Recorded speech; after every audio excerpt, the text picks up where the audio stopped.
புதுச்சேரியில் முதலமைச்சர் இல்லத்திற்கு வரப்பெற்ற வெடிகுண்டு மிரட்டலை தொடர்ந்து நடத்தப்பட்ட சோதனையில் அது வெறும் மிரட்டல் என தெரியவந்துள்ளது. இதுகுறித்தான கூடுதல் விவரங்களை வழங்குகிறார் செய்தியாளர் சண்முக சுந்தரம். சண்முக சுந்தரம், வணக்கம். கூடுதல் விவரங்களை வழங்கலாம்.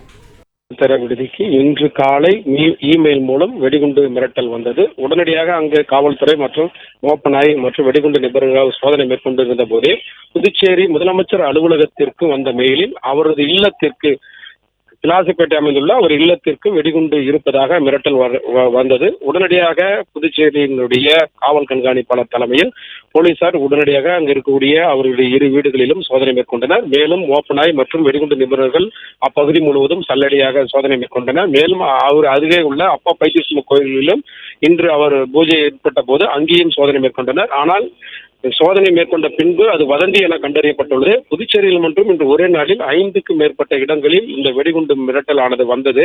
அனைத்து இடங்களிலும் போலீசார் சோதனை மேற்கொண்ட போதும் இவை அனைத்தும் வதந்தி என்று கண்டறியப்பட்டுள்ளது.